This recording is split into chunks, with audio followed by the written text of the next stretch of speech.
Hello, everybody. Tim Hughes here, CEO and co-founder of DLA Ignite. I'm here with Ed Fowler. Hello, Ed. How are you doing? I'm very well. How are you today? I'm Very Ed good. Fowler. Very good.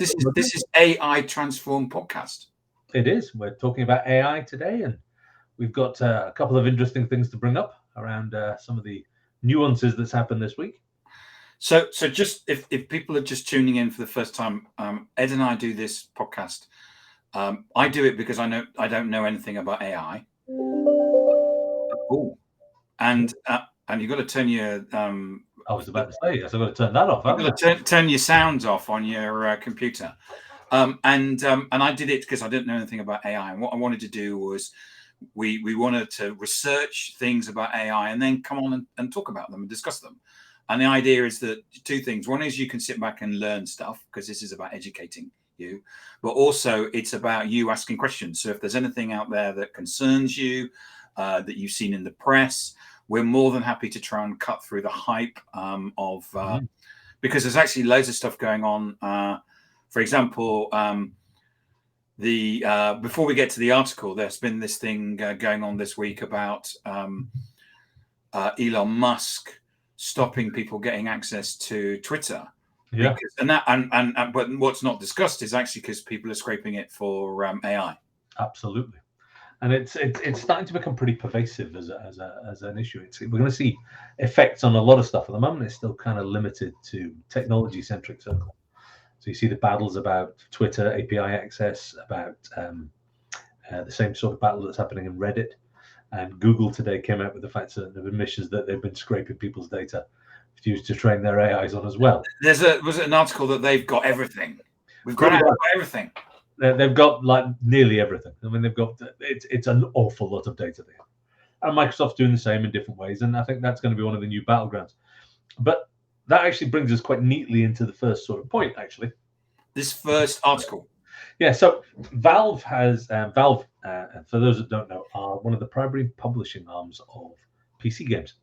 They own a platform called Steam, which is where pretty much everybody gets their PC games from. Now, PC gaming isn't perhaps as big as mobile gaming, or it's probably not as big as console gaming, but it is a very large gaming sector.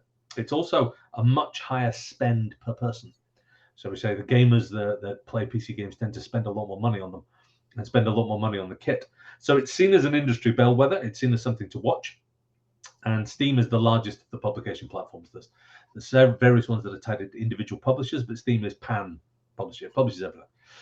And what they've been responding to is a series of games that have started to flood in, which are either almost whole or partially created with generative AI. Now, in some cases, these are just garbage games. There's like all publishing platforms, Steam occasionally suffers from a deluge of sort of low quality content. Some of the games you get sort of an open source framework, slap a bunch of assets into it, push it out, and hopefully somebody will buy some of it. Now, Steam started pushing back at those with a simple request is, can you prove that you own the assets that this AI was trained on? Now, at the moment, this is a relatively contentious area of copyright law. One school would say it's just a paintbrush. The paintbrush doesn't have to know where you got the idea from. And like a human artists are trained on billions of images that are from their own. You've probably studied art at university and things like that. So, exactly. But then there's this other coming battle that's basically copyright owners, often quite led by sort of copyright platforms like Getty Images and others. They're starting to set quite a strong line.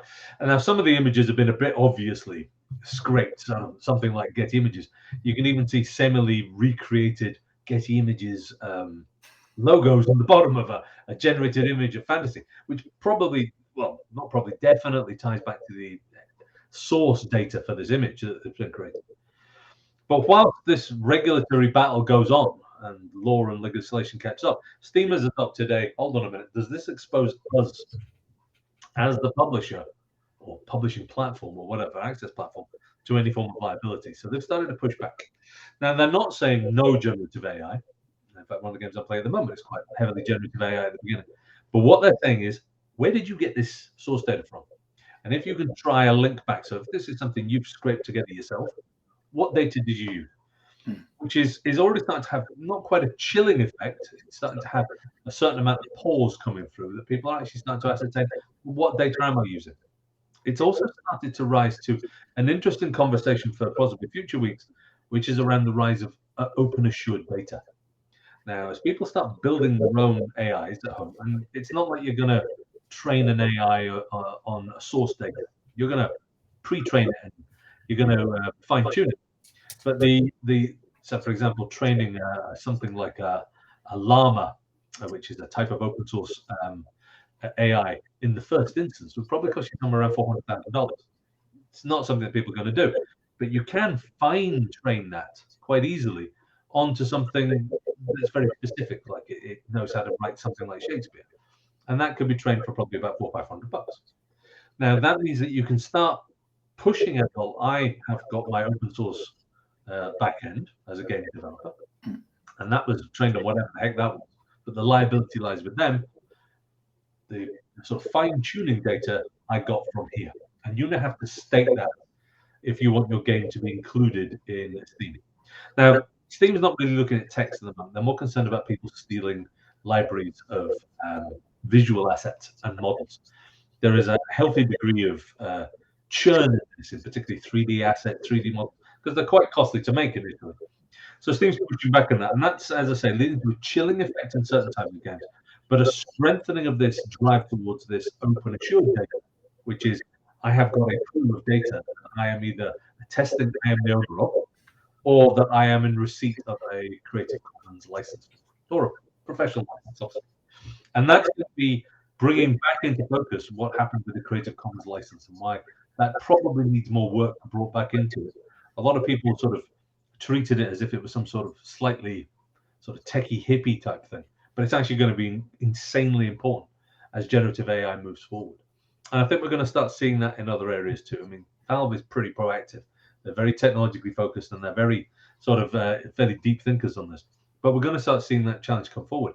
If you, for example, are using a generative AI as a chatbot that's servicing your customer service, where are you getting the responses from? Have you created that data? Or is this based on something that you're not fully assured of what's going on? And that's going to be a very interesting churn as to what's already a pretty highly intensive area around regulation and bias. And that open assured data sort of initiative is going to start looking obviously at biases and inherent flaws in the data sets themselves. You might have to say, instead of like the EU is pushing you for you to license the AI model, test and license it, it might be a safe license that it's not so much the model you're interested in, it's the source data. Where did that come from? And I think that's going to be a sort of a lighter touch, probably more practical way of doing this, rather than continuously reassessing every sort of AI model that's released. And your second article would there's this article here, generative AI in games will create a copyright crisis, is also part of this argument as well. It is as well, because I think what that's also going to be, there's a fear amongst some copyright owners and producers that their stuff gets flooded during gaming, and particularly by this generated model. I mean, there are people whose jobs are there to create assets for this, and some of them are licensed out as sort of standalone stuff, as in you can buy and I will buy an asset pack, and other people just work for these companies creating assets, and they're going to face a significant challenge because AI is going to be building stuff that is probably somewhere between a direct copy and fair use parody.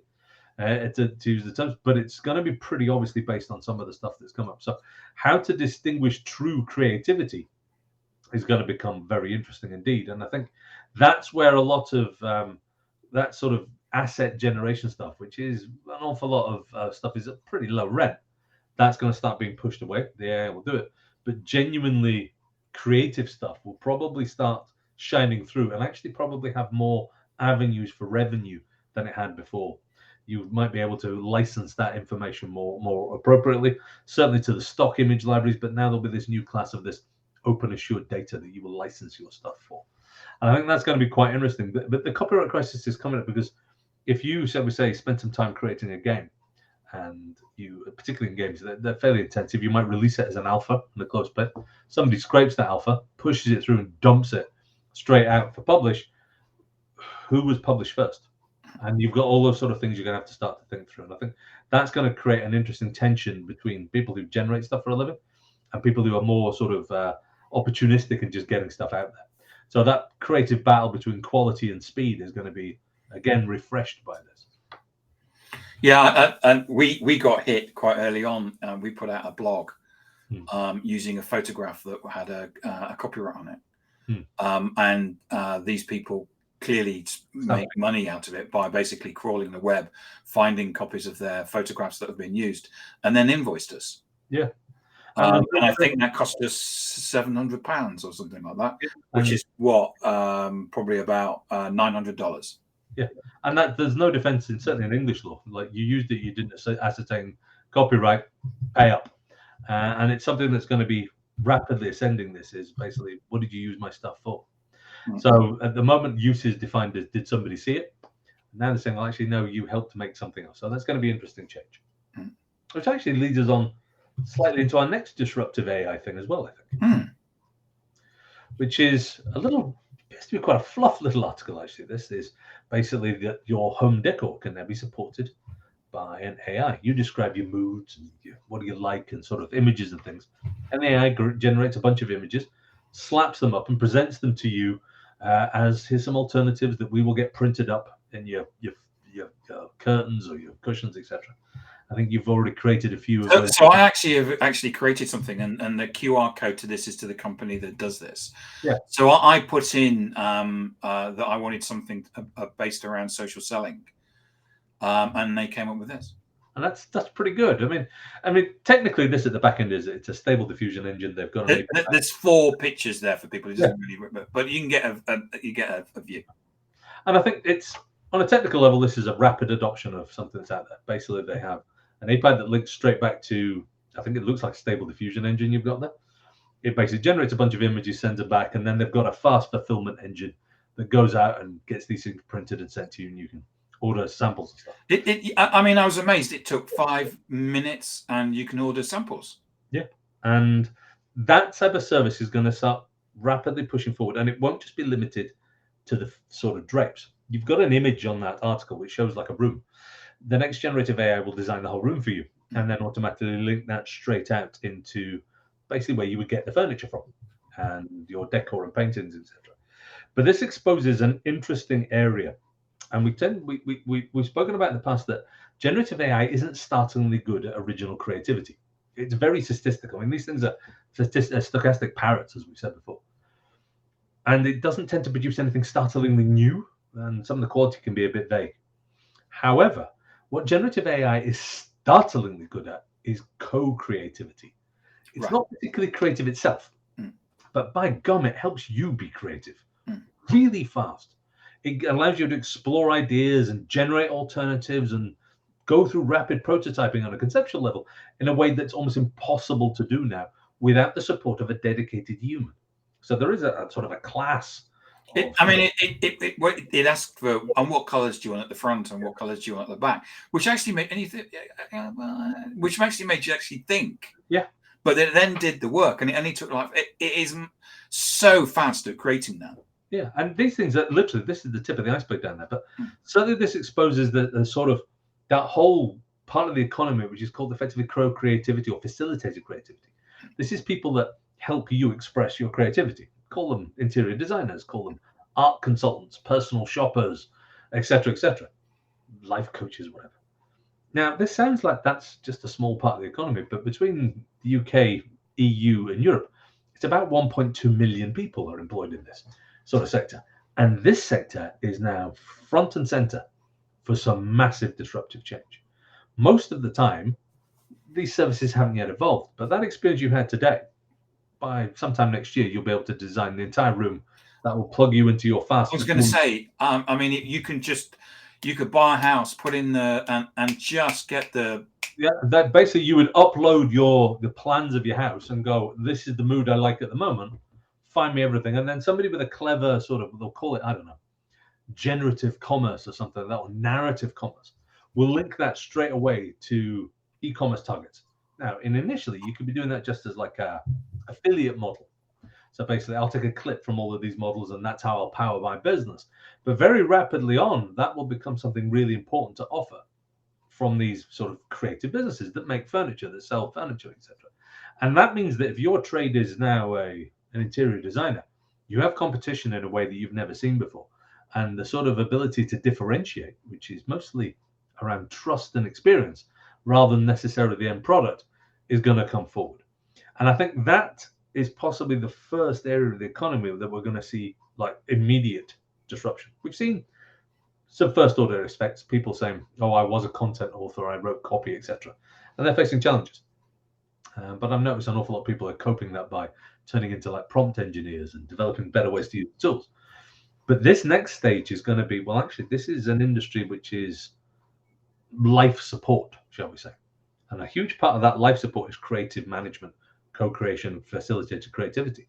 That is front and center going to hit that right now. Excuse me, I've got really quite bad hay fever today.